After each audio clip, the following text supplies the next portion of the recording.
Hello there. I hope you're doing incredibly well today. Loads and loads of love to each and every one of you. I'm doing great, thank you very much. And I hope you're going to get that lovely glass of wine, whether it's red or white, or whether you're going to drink some lovely cold lemonade or coffee or tea or cocoa, because I've got a fabulous story for you tonight.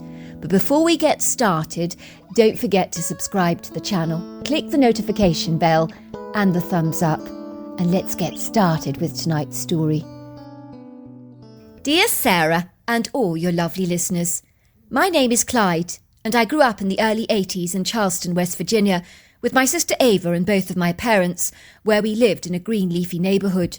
As children, we often spent our weekends with my grandmother, who lived in a very regal-looking federal-style farmhouse on a substantial expanse of land that she let out to other farmers in the area for grazing purposes, so invariably you would always see sheep or cows grazing the verdant pastoral land. As kids, we relished every moment we spent on the farm. As for me personally, I found being out in nature to be the most edifying, uplifting experience of my life. It was like I felt I could breathe again. I felt unshackled and liberated, rather like a cat that had been released from the confines of its tiny drab cage.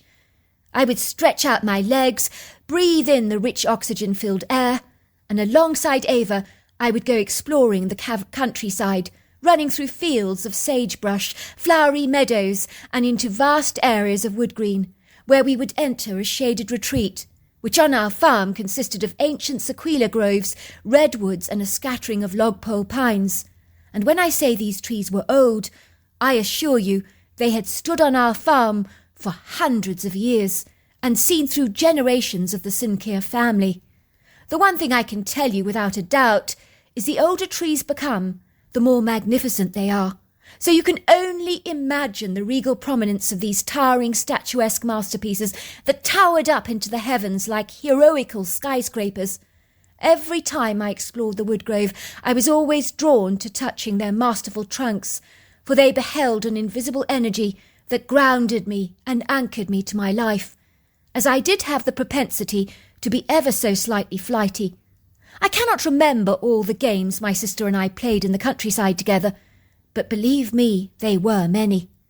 The natural world always managed to hold our attention with a wondrous sense of awe. It could be a frog hopping around the edge of the stream, or a deer that crossed our path, stopping for a moment to regard us ever so curiously through the gentlest eyes, and then quickly scurrying off. One day as my sister and I were having breakfast on my grandmother's pretty patio that overlooked exquisite panoramic views of the resplendent emerald-green countryside, all of a sudden we observed this mysterious dark silhouette seamlessly gliding towards the farmhouse and hesitantly stopping a few yards away from the porch. The critter stood very still, but let out a shrill whistle that rather reminded me of a bird call that I was rather acquainted with. Ava and I were astonished by what we were beholding. It was a giant-sized woman covered with long, flowing dark brown hair, with overlong arms and powerful legs. I would estimate she was easily 8 foot tall, 700 pounds, and her shoulders were approximately 3 foot wide. "Oh, that's Peppercorn," said my grandmother. "She's very reserved and shy, because you're here with me. She's not comfortable with strangers, which is why she's keeping a safe distance from us. I'm afraid she's not socially inclined." "Why has she got hair all over her body, Grandma?" I asked. "Oh, Peppercorn," my grandmother laughed. "She's hairy because she's a wild woman. And how do you suppose she keeps warm without clothes? Nature has adorned her with a glorious coat." That made absolute sense to me, so I watched curiously as my mother approached Peppercorn with a basket of goodies that contained a large jar of honey, a bottle of milk, a loaf of baked bread, some cinnamon and raisin cookies, and a large bag of apples from the orchards. I could see that Peppercorn was carrying a wild turkey in her hands, and they exchanged goods, and the wild woman just glided away, looking very happy by the exchange. "It's called bartering," said my grandmother proudly, "which is something they do all the time in the Middle East when they exchange things. Look at the size of this thing," she said. "Peppercorn is quite the hunter." My grandmother was examining the turkey with a rather animated, thrilled look upon her face. "This is going to taste absolutely delicious for dinner," she said.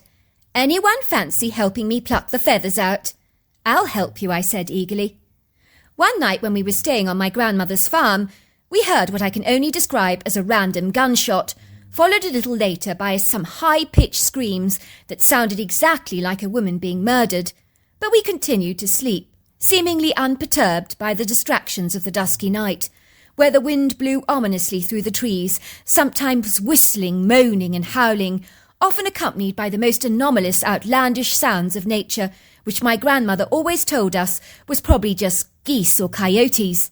As for gunshots, they were not uncommon either in this part of the world, as sometimes people engaged in night hunting for coyotes or coons. However, I was startled when I heard a loud whacking sound at the front door in the middle of the night, along with a piercing whistle. Ava sat up in bed, looking startled. "What's going on?" she asked. "Don't look at me," I said, throwing on my gown and slippers and sliding down the banisters like a fireman on a pole, eager to see what on earth was going on. My grandmother was dressed in her nightgown, peered through the peephole of the door, and then unleashed the chain and opened it. We could see the large, hairy wild woman, looking frantic and discomposed by something, pointing towards the woods and imitating someone with a gun. Oh dear, sighed my grandmother. "Poachers again," she said, shaking her head furiously and reaching for her rifle. "Let's get rid of these hooligans," she exclaimed. In a trice she was walking side by side with the wild woman into the heart of the wood green. She didn't realise that I was trailing behind her, but the wild woman most certainly knew, as she glanced back at me with her deep-set dark eyes that were alert to everything and missed nothing. I was eager to find out what had transpired, and to my astonishment we discovered a young woman lying on the ground, soaked in her own blood. She seemed to be mumbling. I was glad to see she was still alive. My grandmother indicated to Peppercorn to carry the strange woman, as we didn't have any time to lose. Peppercorn swiftly lifted the woman effortlessly into her arms, as if she was as light as a feather, gliding back to the house as speedily as a cheetah, with the grace of a ballerina and the dexterity of a mountain goat. My grandmother indicated for Peppercorn to place the girl on the kitchen table. Peppercorn stood and watched with us as my grandmother worked speedily on the girl, stopping the bleeding and removing the bullet from her leg. It was quite a masterful procedure, but my grandmother was quick and skillful with her hands, working speedily to retrieve the bullet and to stop the bleeding, while the poor woman whimpered and moaned in pain with a cloth stuffed in her mouth to help her bite instead of scream out. Finally, my grandmother poured alcohol over the open wound to sterilize it. "You'll live," she told the woman. "You're very lucky the bullet missed your main artery. You could have been a goner." "She saved my life," said the woman, pointing towards Peppercorn. "Delish was going to fire at me a second time, but she stopped him." Peppercorn, suddenly beginning to feel rather self-conscious by all the attention being lavished upon her, nodded at us ever so briefly and glided away out of the house towards the woods. I could see she was terribly shy, but I loved her demeanour, as she exuded a gentle, humble kind of energy, and I was secretly impressed that she had saved this young woman's life. Once the young woman had regained her strength, she told us exactly what had transpired, and my grandmother insisted she wanted to hear the story from the very beginning. "Don't leave anything out," she said. "I can't abide stories without a beginning, middle and end, because then they're not stories at all. You need to understand the beginning to make sense of the end." I interceded. "My granny means you mustn't say the cat sat on the wall. The end," I said. "You must explain why the cat was on the wall in the first place. Why did he get there?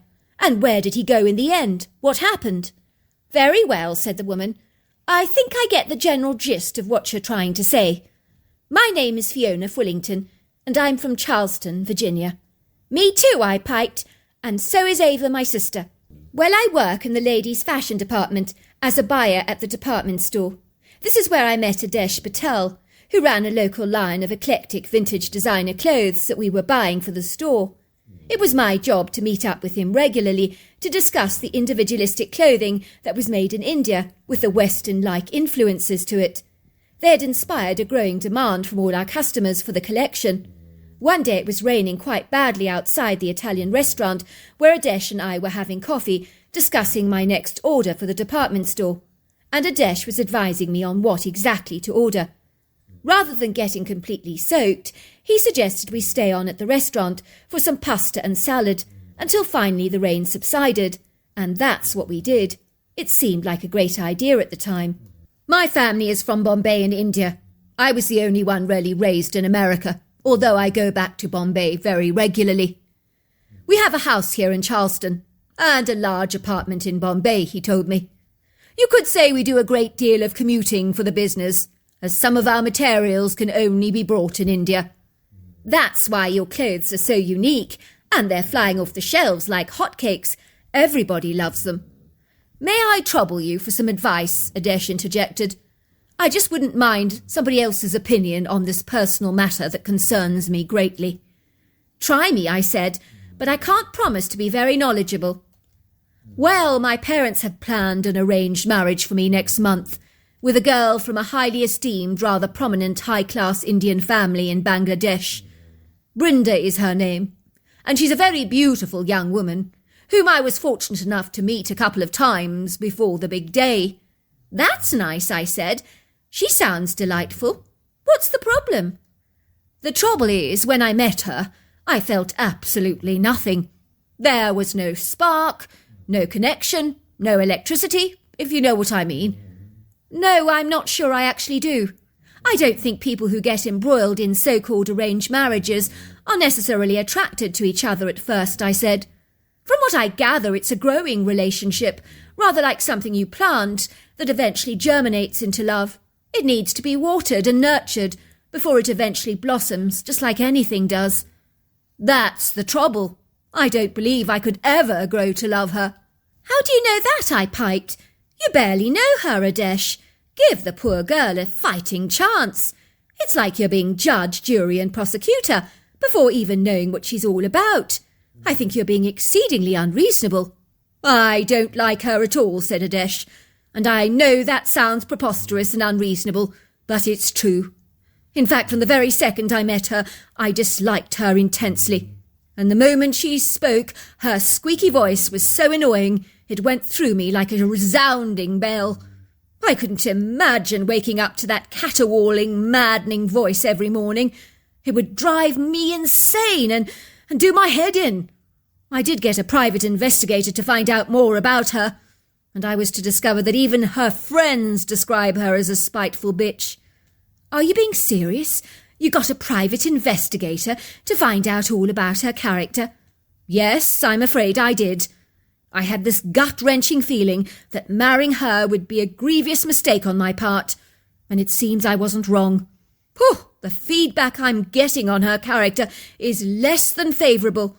She's described as like a candy bar, attractive and alluring on the outside, but the taste of the candy is as bitter as gall. Well then, don't marry her, Adesh. If you feel such revulsion towards her, wild dogs in hell wouldn't drag me down the aisle if I were wearing your shoes. You need to tell your parents exactly how you feel about her. I'm sure they'd understand. That's the problem.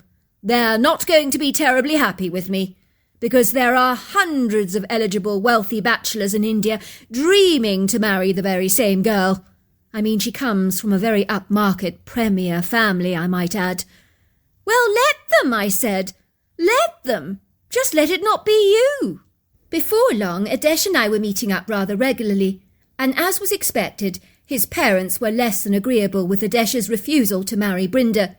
He would phone me regularly, asking me to meet him to discuss the next instalment of family drama that was far more gripping, rousing and stirring than anything J.R. Ewing was doing in Dallas. I was riveted by the soap opera or situation comedy unfolding in Adesh's life. I sensed he was using every excuse in the book to see me, and I rather liked that. I'd get this flutter in my heart during our private little rendezvous. I'd never met anyone like Adesh before. He was Western thinking, but with American influences and exotic Indian edges to his personality that was very refreshing and endearing. If that wasn't alluring enough, he was handsome, charming and kind, and I guess we just connected on every single level. and I sensed he was feeling that spark like electricity between us. And then, "You fell in love," said my grandmother, finishing the sentence. "That's right. We fell in love, and Adesh asked me to marry him. I could hardly believe it. Well, he informed his family that he'd chosen a woman outside his culture to marry. And that went down like a lead balloon, I imagine," said my grandmother. Oh dear, she tutted to herself. "Exactly," said Fiona. "Well, Adesh and I made the wedding arrangements for next Saturday. Last Tuesday his father Delish approached me with a huge wad of bribery cash to persuade me not to marry his son. But obviously that was not going to work. "Please do not marry my son," said Delish. "He does not know what he wants. He thinks he's in love with you, but what does he know? At his age, he is a fool for marrying outside his culture and tradition. It is a disgrace. I do not want him to marry you. You are not the right woman." "I'm so sorry, Delish. I wish I could do what you want me to do, but I just love your son, and my decision is absolutely final. I'm not going to change my mind about marrying him. We love each other. We can't change the way we feel about each other. I'm so sorry." "You will regret the day that you ever laid eyes on Delish," said his father, glaring at me venomously, leaving the shop looking less than amused. Imagine my surprise when Adesh actually phoned me and told me that his parents had literally changed their minds about me and were so delighted to welcome me into their family. And somehow he'd managed to talk his parents around, and now they were very happy about our wedding. Earlier on in the day I went to their home in Charleston for lunch, and Adisha's parents were fussing around me and treating me like the Queen of Sheba. They were offering to do this and that for my wedding. Adisha and I were astonished by the complete turnaround in attitude on their part. I guess we were exceedingly naive and ignorant to have believed their flawless charade. Fiona continued, "There's a woman who lives in this neck of the woods. For all I know, it could be the next farm down or something. Well, she makes personalised jewellery, and she's actually making me a bracelet for my wedding day. And I happened to mention that I needed to pick up the jewellery after dinner. She told me that I couldn't come later than 8:30 this evening. And so that was what I was planning to do." "Oh, you mean Judith Thornbury? I know her very well," said my grandmother. "She's been making stunning jewellery all her life. She does make some incredibly stunning pieces." "That's right, Judith Thornbury, that's her name. Well, believe it or not, Delicia's father said it would be a privilege to take me to pick up the jewellery and then to take me back home to Charleston. He said it was the least he could do, since he'd treated me so deplorably. It would seem we were having such a pleasant drive in the countryside, talking away happily together. Little did I realise that I was being led away like a lamb to the slaughter by this guileful, duplicitous man." "I changed my mind about you. You are good for my son. I see that now. I know the two of you will be very happy together." "Thanks, Delish. You don't know what hearing you say that means to me. I thought you were never going to accept me in your family. We thought we might have to elope and get married in Vegas," I piped. I could perceive the corner of Delicious' jaw clenching ever so tightly, and his dark eyes almost squinting at me like a bull terrier. Then he looked at me directly. "That would have been a very, very stupid thing to do. You know, families need to talk about their problems and reach resolutions so that things and issues can be resolved. Running into the sunset would never have been the answer to that situation. Look, we've sorted the problem out now, so there is nothing to worry about anymore." Delish pulled over to the side of the rugged dirt road in a remote area surrounded by forest, and then he parked his car. "Is there something wrong?" I asked. "Oh, no, there is something very wrong with the car. I don't know, but did you not feel the way the car was not running as well as it normally does?" "I didn't notice anything." Delish then pulled his rifle out of the pocket and thrust it against my head. "Get out of my car now, or I will blow your head right off. Do you hear me?" I asked him, "Delish, what's going on? What are you doing?" "You think I'm going to allow a Western woman to marry my Yamish?" That is never, ever going to happen, because I won't ever let it. Did I not warn you that this would not end well? But did you listen? Of course you did not. You do not understand my culture. We do not appreciate Western women interfering with our children. It's not right. Do you not understand? Now you are going to pay for your bad choices. I warned you about this, did I not? I knew in that instant that Amisha's father was going to murder me. There was no question of a doubt about that in my mind, and so I began to sprint towards the woods as fast as I could. I was filled with terror. I don't think I've ever been so afraid about anything in my entire life. He ran after me, firing random shots at me, and in a fleeting second I felt the searing heat shooting into my leg, and it began to ache and throb as I ran and ran. Suddenly I realized that my leg was very wet, and I noticed drops of blood everywhere. I'd been shot. I continued to run with a powerful adrenaline surge, but after a while I just collapsed onto the ground from the pain in my legs and the weakness I suddenly felt. I glanced up towards the grinning face that was staring down at me. Delish looked thrilled to see me incapacitated like this. Didn't take much to get you down. An Indian girl would have had a lot more spunk than you. I told you, you weren't right for my son. Goodbye now, because it's all over for you. I squeezed my eyes tight because his rifle was pointed directly at my head, and I knew I was powerless to escape. I was literally at this man's mercy, and he had none. I just hoped it would be quick, but nothing happened.